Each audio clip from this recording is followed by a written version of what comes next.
Bom, como é que a gente liga o tema da governança, então, com a empresa familiar? Nós podemos aplicar, adaptar algumas das práticas, alguns dos mecanismos para melhorar o modelo de gestão da empresa familiar.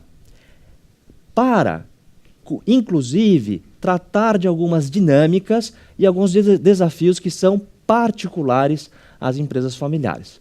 Portanto, a nossa conversa hoje, ela vem dividida em dois blocos. Eu gostaria de, num primeiro momento, falar um pouquinho mais sobre essas dinâmicas da empresa familiar, bem na ideia de colocar para vocês qual é o tamanho do desafio, né? O que a governança vai ter que dar conta de encaminhar ou resolver, né? É lógico que é um conjunto bastante geral, isso não vale necessariamente para toda e qualquer empresa familiar, mas a gente vai falar um pouquinho sobre algumas dinâmicas e alguns desafios que são comuns às empresas familiares. Para daí, no segundo bloco, nós falarmos sobre as contribuições da governança. Como que, e aí eu já falo um pouquinho mais para vocês o seguinte, no nosso entender, nós temos várias práticas bastante interessantes de serem aplicadas para as empresas familiares. Mas nós temos três pilares fundamentais.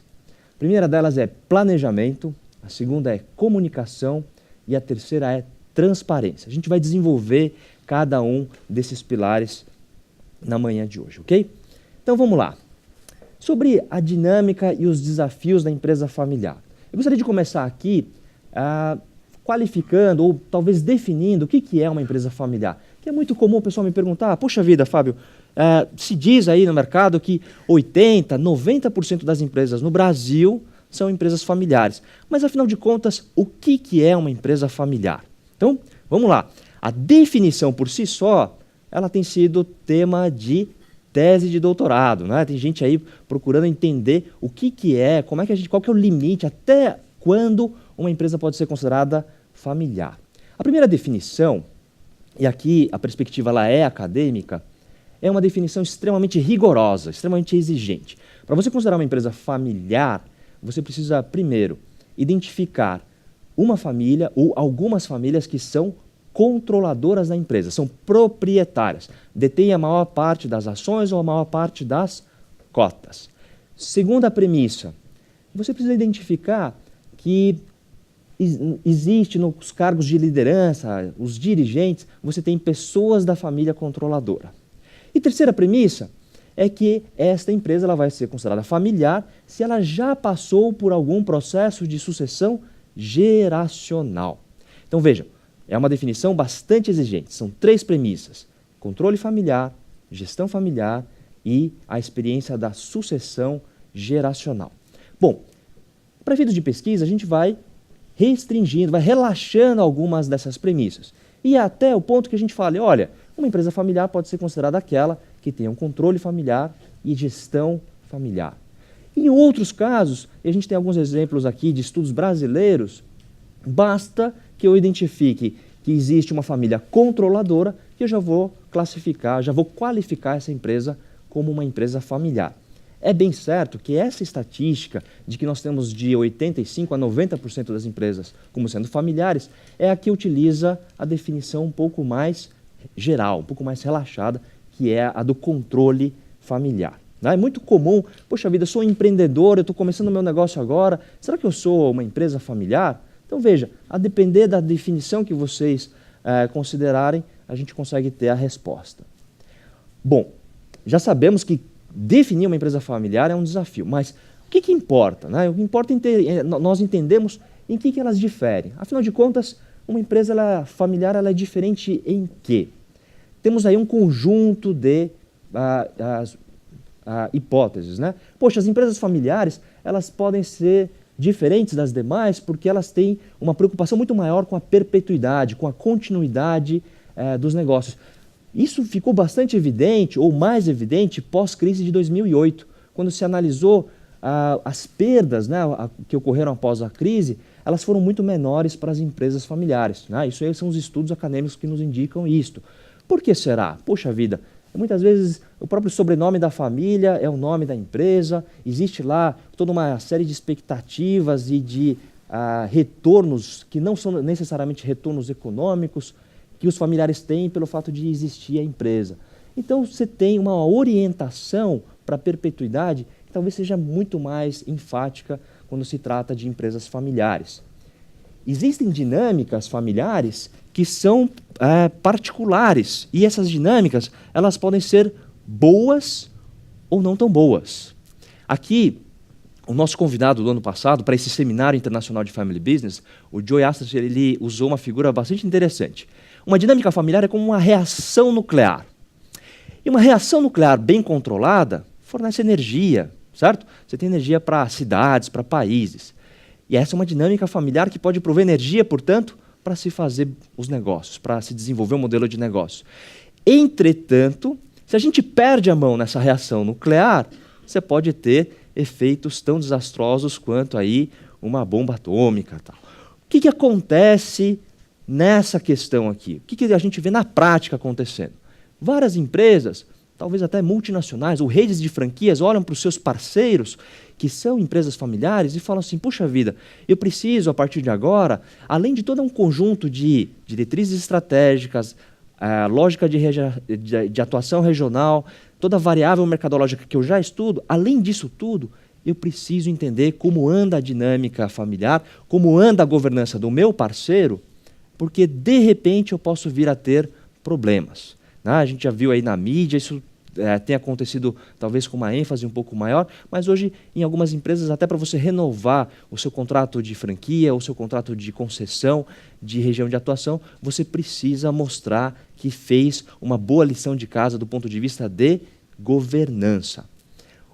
Na empresa familiar, nós temos outros fóruns de discussão. É muito comum que no churrasco de domingo você tenha decisões dignas de um comitê gestor ou de um conselho de administração. Mas veja, em um outro âmbito, a gente não está na sala de reuniões, nós estamos ali no ambiente da família. De novo, isso pode ser muito bom, porque garante uma agilidade, garante um engajamento e comprometimento, mas, por outro lado, você precisa pensar até que ponto isso não está deixando de motivar a sua própria equipe, porque eles não têm acesso a esse fórum que é privado, né? Que é particular. Então, isso é um pouco para a gente qualificar aí em que as empresas familiares são diferentes. E aí vem a grande questão. Afinal de contas, será que uma empresa familiar é melhor do que as empresas não familiares? Tem uma pesquisa conduzida por Harvard e por Wharton, Belém Villalonga e Amit, e eles foram bastante conclusivos, fizeram um trabalho robusto, acessaram naturalmente dados de empresas norte-americanas para responder que, sim, uma empresa familiar ela cria mais valor do que as empresas não familiares.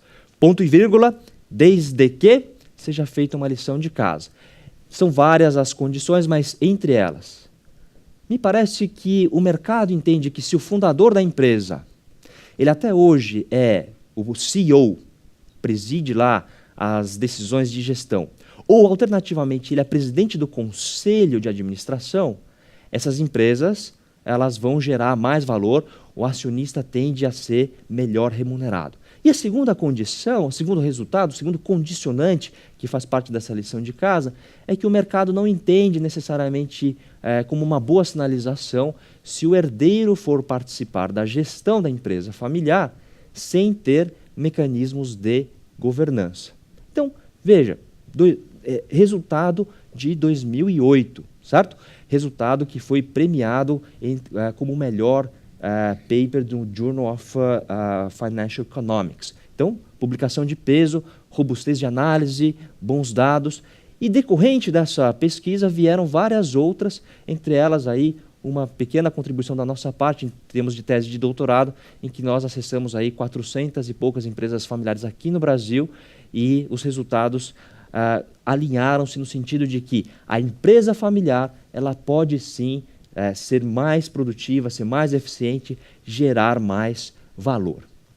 Bom, temos algumas dúvidas frequentes, né? Puxa vida, qual será que é a diferença entre sucessão e continuidade?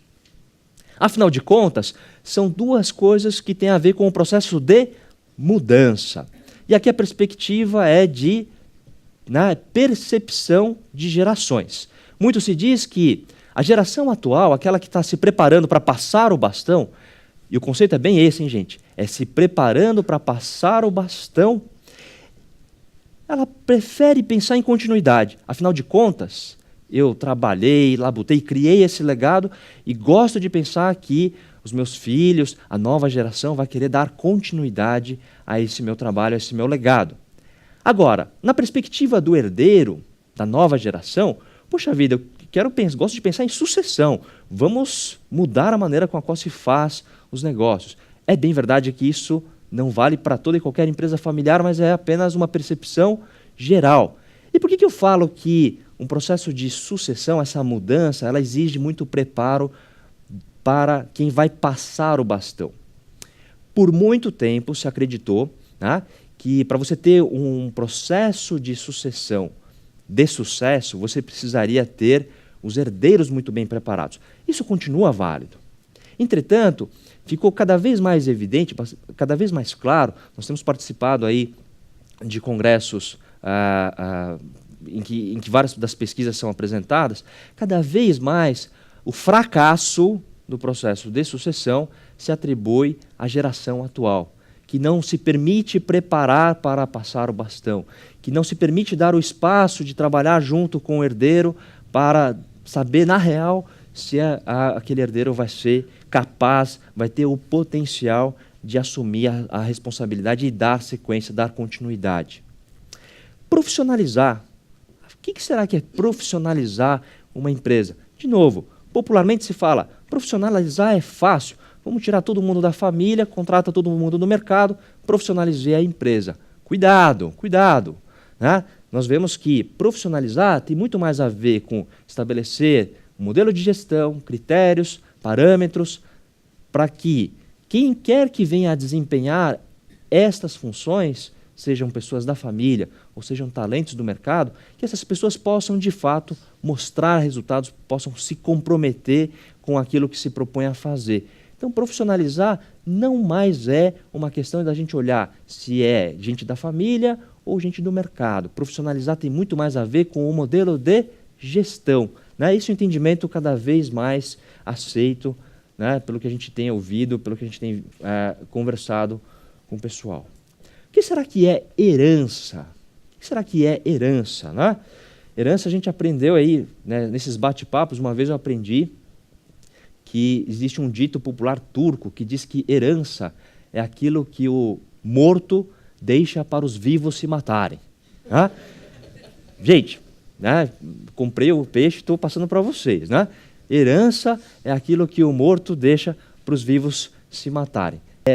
Bom, então, puxa vida, herança não pode ser isso, certo? Eu preciso conversar, preciso planejar para que o processo de herança vá ativos patrimoniais, financeiros, mas também um ativo que é conhecimento, que é rede de relacionamento, que é um conjunto de ativos que verdadeiramente contribuirão com a continuidade dos negócios. E aí vem a grande outra questão, um outro grande dilema, que é, puxa vida, quando é que eu começo a tratar da sucessão? Quando é que eu começo a pensar sobre governança? E aqui a gente já começa a falar, olha, o melhor momento é agora. Né? O melhor momento é agora. Se a gente for olhar um pouquinho a lógica de decisão dentro de uma empresa familiar, nós percebemos que, de um lado, nós temos a dimensão da empresa, em que o critério de decisão é sempre, olha, eu preciso ser altamente eficiente, eu preciso fazer mais com menos, é a lógica capitalista, que deve conviver com uma outra lógica de cooperação que vem da dimensão família. Essa perspectiva aqui ela vem da década de 70 por pesquisadores canadenses. Ela é bastante produtiva para a gente entender o nível de desafio que se tem numa empresa familiar. Puxa vida, no âmbito de família, poxa, todos cresceram debaixo do mesmo teto, eu quero dar oportunidades iguais para todos os meus filhos. Que eventualmente vai contrastar com a lógica de, poxa, não, espera um pouquinho. No âmbito de empresa, eu preciso escolher aquele herdeiro que é o mais eficiente. Olha o tamanho do desafio que nós temos dentro de uma empresa familiar. Ainda mais, nós temos 3 dimensões, que é, quando nós somos o empreendedor, pensando aqui num caso de uma única família, Eu sou o único dono, proprietário da empresa, eu posso ser o único gestor e eu sou o chefe de família. E na medida que o negócio familiar se desenvolve, estas dimensões caminham para direções opostas. E aí eu começo a ter diferentes públicos que vão disputar poder, vão disputar atenção, vão disputar esforços. Eu tenho que ter meios de cuidar destas interações. Então eu tenho aí desafios adicionais. Todos nós temos um pouco o lado bonzinho, né? E o lado diabinho aqui. E a mensagem da gente começar a tratar disso logo, começar a tratar disso hoje, é entender que, poxa, quando a gente tem tempo, né, a gente está com a cabeça aberta para conversar, para, no bom sentido, negociar posições, inclusive emocionais, é o melhor momento para a gente pensar nesse conjunto de práticas que incluem regras, certo? Incluem regras. Então, não vamos deixar para estabelecer a regra depois que o jogo já está andando. É melhor, às vezes, se o jogo já estiver andando, para o jogo, né? Se for jogo de futebol, pega a bola, põe debaixo do braço, discute as regras, o que vai ter, se vai ter lateral, se vai ter tiro de meta, cartão amarelo, cartão vermelho, em quais condições isso vai acontecer, para que você possa voltar a rolar a bola. E aí, eventualmente, se acontecer algum episódio, alguém sofreu uma falta, você já tem qualificado o que é, se vai ter o cartão amarelo, o cartão vermelho. Então é muito melhor do que depois que acontece alguma coisa, aí você discutir se vai ter ou não vai ter. Faça isso antes, é sempre mais interessante. Do ponto de vista de contribuições da governança, então, planejamento. Planejamento é uma ferramenta que, no âmbito dos negócios, nós estamos muito acostumados a ter, né? Pouca gente ou poucas empresas, poucos empreendedores conseguem fazê-lo na prática. Mas é uma recomendação importante, válida, porque é bem a lógica de eu preciso saber aonde é que eu quero chegar, para daí alocar os meus recursos, para alocar os meus investimentos, para decidir aonde eu vou atuar, se eu vou diversificar, se eu vou focar, se eu vou especializar. Muito bem. Eu tenho planejamento da família. Não estou dizendo de planejamento familiar, de quantos filhos vai ter, não, nada disso, hein, gente? Planos da família. Planejamento da família. Puxa vida, para nossa família, o que vale? É trabalhar junto, é crescer, é a felicidade de cada um. Como que isto, o nosso planejamento da família, ele conversa com o planejamento do negócio? Gente, eu estou falando de empresa familiar, certo? Eu estou buscando aqui nessa dimensão trazer questões lá do mundo da empresa com o mundo, com a dimensão da família. E por incrível que pareça, poucas empresas familiares fazem desta forma. E aí o tempo passa, eu deixo de crescer porque eu não tenho gente da família disposta a ir para uma nova área, a assumir um novo desafio. Você começa a enroscar em questões do teu modelo de negócios que vem aí de restrições do âmbito da família. São naturais que aconteçam, mas é mais importante ainda que estas cartas estejam na mesa, claramente, para a gente poder saber disso de forma antecipada. Então, o planejamento tem a ver com a diretriz. Pois bem, o segundo pilar é o pilar da comunicação. E aqui eu costumo dizer que é um conjunto de processos que a gente pode falar assim, poxa, isso aqui eu já ouvi falar como um conselho de família, como um conselho de administração, que tem fundamentalmente como objetivo criar processos para que os assuntos importantes sejam tratados de forma apropriada. Às vezes a gente conversa com a família empresária e eles falam assim, Fábio, é impensável que a gente não se comunique. Poxa, a gente trabalha junto, estamos debaixo do mesmo teto, 24 horas por dia, trabalhamos na empresa, voltamos para casa. Como que a gente não vai se comunicar? Eu tenho certeza que a gente já se comunica muito bem. E às vezes é uma verdadeira armadilha, porque nós não estamos tendo o preparo para discutir daquilo que é importante de forma apropriada. Daí aqui um pouco da nossa recomendação. Vamos sistematizar essas conversas, vamos ter uma pauta, vamos buscar, vamos perseguir, né, alguns resultados dos nossos processos de comunicação. E eu tenho um terceiro pilar que é transparência, que tem muito a ver com a atitude. Atitude de ser transparente, de colocar as minhas vontades, de prestar contas. E aqui a gente tem uma recomendação que muitas vezes arrepia os cabelos. Puxa vida, eu vou convidar o fundador da empresa a prestar contas para com a nova geração. Puxa vida, mas por que será? Né? Por que será? Temos aqui transparência, essa prática de nós prestarmos contas para os diferentes públicos de dentro da minha empresa familiar. Como é que eu espero que a governança contribua com o modelo de gestão? Poxa, eu vou ter critérios de análise, eu vou esperar que toda a gestão seja muito mais orientada para os resultados, eu vou dar a possibilidade do profissional, seja da família, ou seja, do mercado, a realmente mostrar o seu valor, a se comprometer com aquilo que ele se propõe a fazer.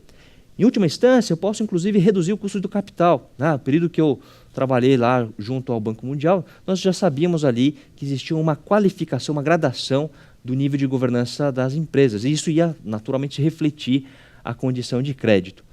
Eu posso ter maior agilidade para tomar as ações de correção. Mais do que ter um plano exato, eu preciso ter um plano que seja aberto, que seja flexível às mudanças do ambiente competitivo. Hoje em dia está tão turbulento que eu preciso fazer com que esse plano seja vivo. E se eu tenho uma governança, eu já tenho reuniões sistematizadas, se eu já tenho regras, se eu já sei como me reportar, se eu já sei como que o processo de decisão flui, eu consigo tomar melhores decisões. Eu consigo aumentar o valor da empresa, eu consigo pensar numa maior probabilidade de continuidade da minha empresa. Naturalmente, eu espero motivar muito mais os gestores que não são da família. Esse é um verdadeiro desafio. Nós falamos aqui em Brasil de apagão de mão de obra qualificada, e que dirá se dentro de uma empresa familiar aquele profissional sentir que está no teto, Fala, poxa, e daqui? Para onde é que eu vou? Poxa vida, eu posso criar mecanismos, criar um horizonte, mostrar um horizonte de crescimento e desenvolvimento se eu tenho a minha governança bem estabelecida. Quais são ferramentas de governança? As clássicas estão aqui. Eu posso ter um comitê gestor que vai fazer a ligação do time gestor com os dirigentes da empresa, com os acionistas. Eu tenho um conselho de administração que me ajuda no processo de comunicação, especialmente entre os sócios e dos sócios para com a equipe gestora. Eu posso ter um conselho de família que tem como principal objetivo desenvolver os herdeiros, os familiares e levar informações do que acontece no negócio para a família. Puxa vida, será que a família ela tem que ficar distante e, olha, só ficar na torcida pela distribuição de lucros ou pelos dividendos? Me parece, pelas pesquisas e pelas experiências que nós temos, que é o contrário. A gente precisa que a família entenda das dinâmicas do negócio, porque quem conhece tem mais chances de confiar. Quem não conhece, fantasia. E aqui pode ser aí uma oportunidade da gente não deixar com que gente que não participe da família comece a falar, eu não sei exatamente como é que está lá os negócios, eu acho que... Não vamos deixar isso acontecer. Vamos levar o conhecimento estruturado. Olha, o resultado está aqui, o que a gente se comprometeu a fazer está aqui. Então, é aquela atitude da transparência, da prestação de contas por meio de processos de comunicação. Nós temos aqui ainda acordos e regras. Me permita falar de um protocolo familiar. Eu vou colocar no papel um conjunto de temas que são importantes relacionados à dinâmica da família e da empresa.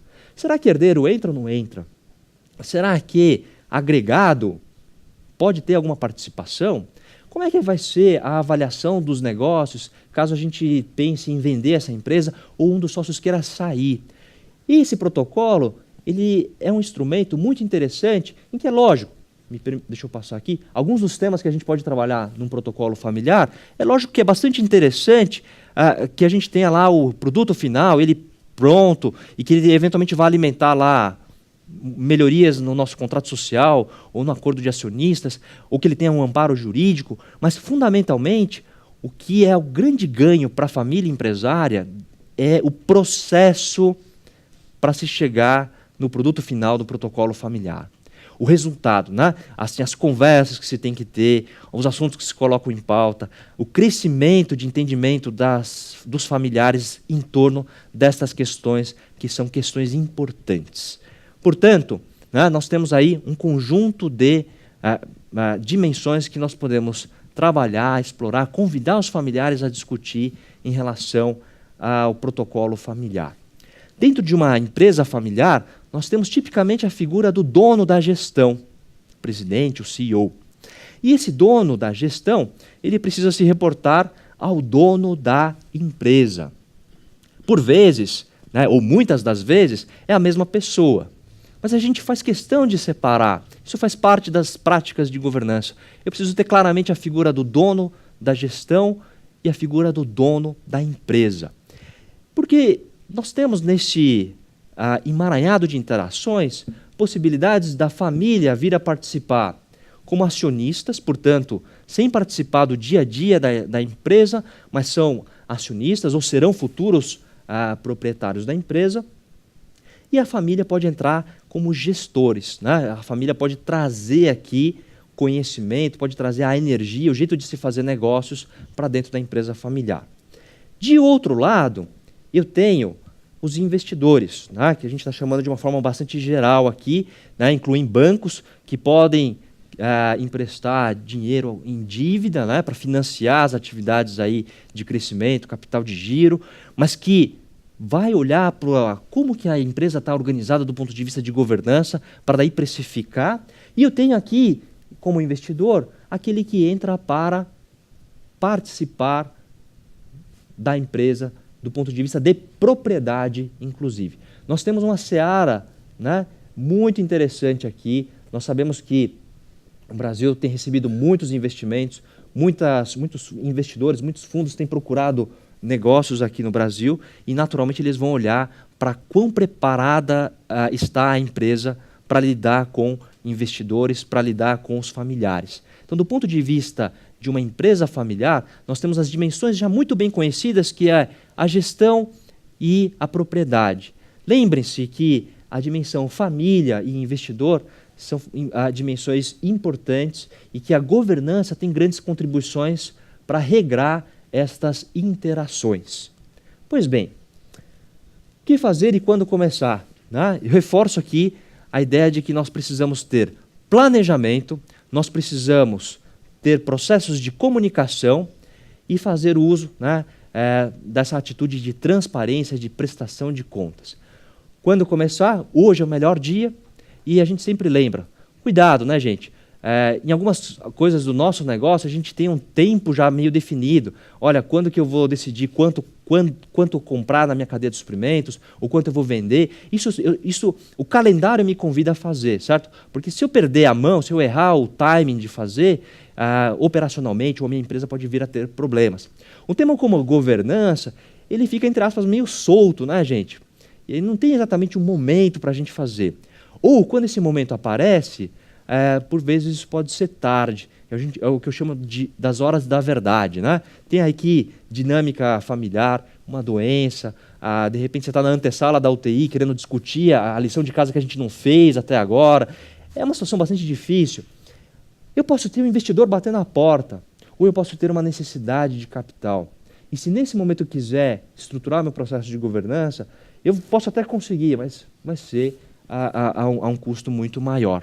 E eu lembro sempre, o processo de governança, ele traz resultados para o modelo de negócios, ele traz resultados para a dinâmica familiar. Por isso, o nosso convite para pensarmos e para iniciarmos as atividades hoje. Pessoal, muito obrigado pela atenção de vocês. Eu fico à disposição se houver perguntas ou comentários.